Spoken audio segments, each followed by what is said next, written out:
Ассалаумағалейкум, құрметті біздің оқырмандарымыз, құрметті біздің көрермендеріміз. Бүгін күн жұма, өздеріңіз білесіздер, әр жұма сайын дәстүрлі түрде ертіс мәдениеті парақшасынан осы мемлекеттік тілдің төңірегінде мемлекеттік тілдің дамуына қатысты біз өңірімізге белгілі зиялы қауым өкілдерімен әңгіме өрбітеміз. Бүгін осы дәстүрден жаңылғанымыз жоқ, сіздермен қайта жүздесіп отырмыз. Бүгін жұмада ертіс мәдениетінің қонағы өңірімізге белгілі өзіміздің ағамыз, абай танушы дейміз, Даниял Әсенов ағамыз. Қош келдіңіз аға, бұл кісі тіл жанашыры. Ендеше сұрақтарыңыз болса, осы тікелей желіде, тікелей эфирде жазуларыңызға болады. Сіздердің сұрақтарыңызды қонағымызға жеткізетін боламыз. Енді Даниял аға, біз биыл тәуелсіздіктің 30 жылдығында аяқ бастық. Еліміз үшін үлкен белес. Ел тарихында аз уақыт болғанмен, біз қазақ үшін талай қиындықты бастан көрген қазақ үшін үлкен белес, үлкен уақыт, 30 жыл деген. Осы 30 жылдың ішінде тілге қатысты мәселе әлі айтылып келе жатыр. Оған не себеп деп ойлайсыз? Жалпы әңгімеміздің ақ-қиссасын осы өңіріміздегі мемлекеттік тілдің дамуына қатысты бастасақ. Өзіңіздің жалпы көңіліңіз тола ма? Мемлекеттік тілдің облысымыздағы дәл қазіргі ахуалы, қазіргі деңгейі қандай? Енді шынында жаңа өзің айтқандай, Данияр, тіл мәселесі әлі де болса бір негізгі бір күрделі мәселе болып келе жатыр. Оның себебін айтсақ, себебі бұл енді өткен кеңестік дәуірден қалған тіл саясатының ықпалы. Сонымен қарап, қазақ енді басқа халықтарға қарағанда ол кезде де сол айтқан саясатқа бағынып, сол кезде бәріміз, ол кезде мен енді сол кезде өмір сүрдім ғой, сендер білмейсіңдер де. Ол кезде айтатын, бәріміз бір кеңес елінде тұрамыз. Бізге осы қазақ тіліне керек, өзбек тіліне, украин тіліне керек, бәрімізге бір ортақ орыс тілі бар. Орыс тілі. Соны білсеңдер жеткілікті деп соны анық айтатын, бізге ашық айтатын. Енді шынында біз ол кезде енді сол айтқан саясатқа бағынып, біз өзіміз, мен өзім өскен кезде сол кезде 20-30 жасымда сол айтқан саясатқа сеніп, қазақ пен орыстың достығының, орыс тілі мен қазақ тілі қос қанаты деп соған сенеді, сол саясатқа сенетінбіз. Енді кейінірек келгенде Құдайға шүкір 86 жыл болды, 86 жылда көптеген қазақтардың көзі ашылды. Сонда көрдік өзіміз қандай қалға келгенімізді. Шала қазақ деген ұғымды. Мен өзіме сол кезде өз басым сұрақты сонда қойдым. Мен кіммін? Қазақпын ба, я болмаса осылай шала қазақ болып қалам ба деп. Сөздің шыны керек, мен ол кезде орысша ғана сөйлейтінмін. Орысша сөйлегенге өзіміз мәз-мәйрам болып жүретінбіз. Жоқ, содан кейін 86 жылда бір үлкен талпыныс болды ғой, көзіміз ашылды. Қазақтың көбі оянды ол кезде. Сол кезден бастап ойладым, мен осы шала қазақпын ба, я болмаса қазақпын ба. Қазақ болсам, онда өз ана тілімді білуім керек қой деп. Жоқ, енді бұл мен мысалы айтып отырғаным, қазіргі көптеген кісілерге міне үлгі болсын деп айтып отырмын. Кейбіреулер айтады ғой, мен неге сендер кінәлайсыңдар? Қазір міне қоғам солай болып тұр, ортамыз солай, бәрі орысша сөйлейді, содан кейін мен де орысша сөйлеймін. Жоқ, ол адамның өзіне байланысты. Өзінің санасына, өзінің намысына. Егер сен өзің мен қазақпын деп ойласаң, мен қазақпын, не қазақша сөйлеймін деп ойласаң, онда қазақты меңгеріп алатын бар, күшің бар, мүмкіншілігің бар сенің. Сол 90 жылдардың басынан бастап мен тек қана қазақша сөйлейтін болдым. Қазақтың тілін насихаттайтын болдым. Қазақтың әдебиетін, қазақтың салт дәстүрін насихаттайтын кісілердің бірі болып, сол 30 жыл бойы осы тілешім күресіп келе жатыр. Енді аға, сіз тілді үйреніп қана қойған жоқсыз, бүгінде осы өзіміздің хакім абайымыздың мұрасын насихаттап келе жатқан облысымыздағы бірден бір үлкен тұлға ағаларымыздың бірісіз. Сондықтан да сіздің жетістігіңіз осы көріп отырған талай көрерменге, талай жасқа үлгі бола алады. Енді жаңа сұрағымызға оралсақ, жалпы облысымыздағы бүгінгі мемлекеттік тілдің ахуалы қандай деңгейде өзіңіздің көзқарасыңыз бойынша? Енді жалпы ахуалына келетін болсақ, әлі де болса біз нақты өз тіліміз мемлекеттік тіл осы елдің қазір төрінде тұрған жоқ. Оны шынын айтуымыз керек. Күні кеше әлгі әкімнің қарауында болды осы мәселе. Самал ханым мәдениет басқармасының бастығы баяндама жасап, тілдің халы сонда тыңдалды. Сонда ашық айтылды. Ана өңірде, мына өңірде, ана басшы, мына басшы, әлішілер орысша сөйлегендеріне мәз. Мысалы, не керек? Міне өзім тура өкінгенім сондай, мына Аққулы ауданын өзіміз ойлайтынбыз. Мына қазақтың ауданы. Бұл әлгі Успенка сияқты емес, орыстар, немістер көп тұратын Тереңкөл ауданы сияқты емес, Желенинка ауданы сияқты емес, жоқ, қазақтардың көп тұратын жері. Масқарау сол ауданда әлгі әкімнің сайты тек қана орыстың тілінде екен. Не керек сол? Не керек? Міне сондай өкінішке орай осындай мәселелер болып жатыр. Ал енді қуантатын жағдай, шынында міне өңіріміздің басшысы өзі бас болып барлығына айтып отыр. Жоқ, сендер қазақтың тілінде сөйлеңдер, мемлекеттік тілде сөйлеңдер деп өзі үлгі болып отырғаны бұл қуантатын жағдай. Жақсы. Енді кемшілік бар, кемшілік жоқ емес, оны өзіңіз де айтып отырсыз. Жалпы осы уақытқа дейін біз мемлекеттік тілдің төңірегіндегі әңгімені әлі сапылыстырып, әлі айтып келе жатқанымызға не себеп? Осы қайтсек біз біздің ұрпағымыз болсын, өзіміз болсын, мемлекеттік тілде сайрап кетеміз. Енді бұған енді себептері көп. Айтып отырмыз ғой, бізде бірнеше жыл болды, міне әлгі үш тілдік деген саясат болып отыр. Жоқ, соны өзің бетіңе баса да бір жерде оқу орнына я болмаса басқа бір мекемелерге барсаң айтып, ай, бізде қазір үш тілдік, біз қазір орыстың тілінде сөйлеп жүрміз. Ағылшын тілін де үйреніп жатқан кісі жоқ. Бәрібір айтады, орыстың тілін не қолданасың десең, бізде үш тілдік дейді. Жоқ, біз әлгі жаңағы айтып отырмыз ғой, ел басындағылар болсын, солар ажыратып бәрін айту керек. Білу деген бір бөлек, қолдану деген бір бөлек. Білгенде үш тілді білсең, бес тілді біл, 10 тілді біл, басқа шет тілдерден солай біледі. Бірақ біз қазақтан басқа ешқандай басқа халық жоқ. Осы өзара, өздерімен өздері басқа тілде сөйлесетін. Соны біз ашық айтып айтуымыз керек. Сенің намысың болса, сен сөйлескенде біреумен тек қана қазақ тілінде сөйлесуің керек.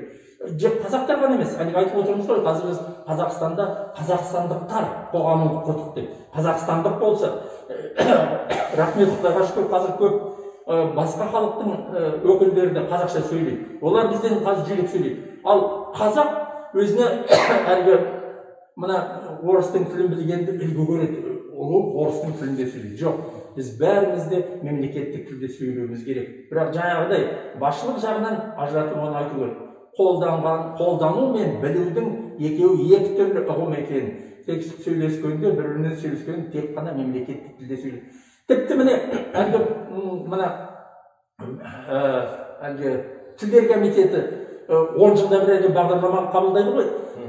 Соның соңғы бағдарламасын 10 жылдық бағдарламасын менің есімде 11-ші жылы қабылдады. Сонда айтып еді, 2020 жылы қазақстандықтардың 98% мемлекеттік тілді меңгереді деп. Құдай сақтай көр.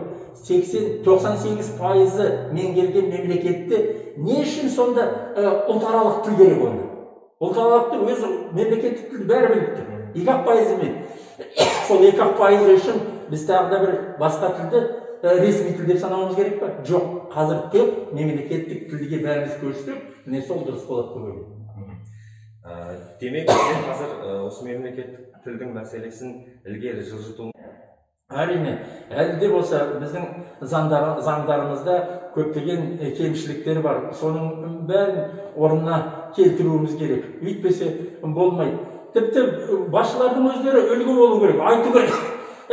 Мекемелерде, оқу орындарында, балабақшаларда, мектептерде, қазақ тіліндегі мектептерде барсын, Құдай бір өзіңді ренжітетін сол балалар үзіліске шыққанда тек шүлдір орыс тілінде сөйлейді. Жоқ, бұл қасиетті киелі орын, қазақ тілінде Абай мектебі, Бауыржан мектебі, Ыбырай мектебі, бұларда сендер не үшін сөйлейді? Балаларға сол нақтылап айту. Жоқ, әлгі үштілдік дегеннен кейін қазір мұғалімдер үндемейді. Айтпайды, сендер тек қана қазақ тілінде сөйлеңдер деп ешқайсысы айтпайды. Бізде мұғалім бізде үштілдік қой деп айтады. Жоқ, ол емес. Тек қана қазақ тілінде, басқа тілдерге тыйым салу керек. Міне соны қолға алу керек. Енді өзіңіз жаңағы мынау айтып жатырмыз, Абайдың мұрасын насихаттау барысында біраз оқу орындарында болдыңыз. Осы облыста сіздің аяғыңыз баспаған мектептер аз, шыны керек. Сіз осы еңбегіңізді біз жоғары бағалаймыз. Енді өскелең ұрпақпен етене жұмыс істеп келе жатырсыз. Қалай ойлайсыз, бәлкім осы жаңағы біздің балаларымыздың көшеге шығып, мектептің дәлізіне шығып, басқа тілде сөйлеуіне үйдегі тәрбиесінің де олқылығы себеп болып отырған шығар. Әрине. Бір кісіні ренжітетін нәрсе, бала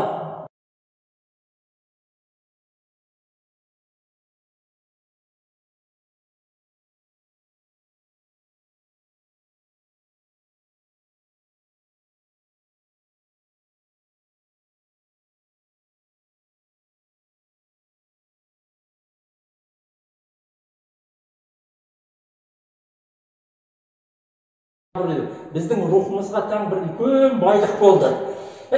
Ол біздің еліміздегі дастандар. Әлгі ғалымдар айтады, қазақта 100-ге дейін дастан бар. Қобыланды, Қыз жібек, Алпамыс, Қозы көрпеш, Баян сұлу, сан алуан сондай дастандарымыз бар. Шіркін, біз айтамыз, Абайды, Ыбырайды, Шоқанды, атамыз Мәшекеңді, бәрі осы дастандармен тәрбиеленді. Ал қазір міне бәріміз соны ұмыттық.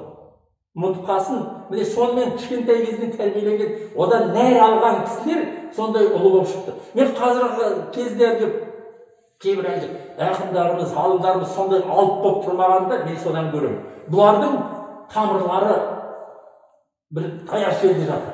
Тереңге ғасырларға батпаған. Ғасыр Қобыландыны 10 ғасыр болды дейміз шыққанда. Қыз жібекті 6-7 ғасыр болды дейміз. Қозы көрпеш, Баян сұлумен біздің қанша дейміз тәрбиеленді. Солардың бәрін білмейді. Содан мақұрым болып өскен кісі, енді одан кейін міне сіздер де ағыңыздар, соларды білсеңіздер қой деп ойлаймын. Өкінішке орай солардың бәрін ұмыттық. Ұмытқанымызбен қоймай, соған қазір көңіл бөлмейміз. Менің арманым, өмірдегі арманым, шіркін-ай, қайтаны соны жаңғыртса. Міне рухани жаңғыру деген менің ұғымымда сол. Шіркін-ай, міне Қобыландыны түгелдей қазір айтсын.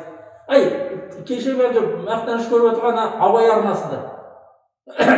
Манас дастаны, қырғыздың жалғыз ғана дастаны бар. Сол әкеп деді, қазақта дастан жоқ дейді. Қазақта дастан жоқ. Қобыландыны айтсақ, Қыз жібекті айтсақ, мен соған өкініп жүрмін.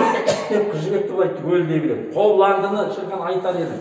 Айтатын орта жоқ. Соған маған міне жағдай жасайтында бір қоғам ұйымдар жоқ қазір міне. Тіл басқармасы болсын, мәдениет басқармасы болсын. Шіркін-ай, сахнаға шығып кетсем, мен Қобыландыны айтарым, Қыз жібекті айтар едім. Ертең енді қанша менің өмірім болды. Сонда ары қарай көріп қалып, содан кейін ертең менің өзімнің шәкірттерім бар. Солар ары қарай алып кетіп, шіркін, соларды қазір балалардың санасына сіңдірсек, ертең сол дастандарды айтатын кісілер болса, қазақ қаласында бұрын әр ауылда сондай жыршылар болады. Абайдың өзі айтады ғой, Абай жолының бірінші тарауында бар. Абайдың есінде қалған ең бір үлкен оқиға, ол оны ауылына жыршының келуі. Жыршы бір апта бойы жатады, сонда тек жыршыны тыңдап жатады. Сондай жыршылыққа деген, міне керек болған 90-шы жылдары айтыскерлікті көтеріп алды. Ал жыршылыққа өкінішке орай ешқандай көңіл бөлмейді. Мен соған керемет ренжимін. Енді ұлттық мұрамызды өз деңгейінде насихаттай алмай жүргеніміздің өзі бір үлкен кемшілік. Енді қазіргі кезде мынау латын әліпбиіне қатысты көп әңгіме айтылады. Халық арасында әлі күнге дейін оның не үшін қажет екенін түсінбей жүрген халық та бар. Жалпы өзіңіздің көзқарасыңызда латын әліпбиі бізге не береді? Енді жаңа айтып отырсың ғой, қарсы болғанда кісілері бар деп, ол әлгі түсінбейтін кісілер. Өзі латын әрпіне көшуді ойлайды, бізге латын тілі не керек, біз латын тіліне көшіп жатырмыз. Оны бұлар түсінбейді. Мына әріп деген, бұл қандай болсын әріппен жазуға болады. Араб әріппен жазуға болады, орыс әріппен жазуға болады. Бұл таңба.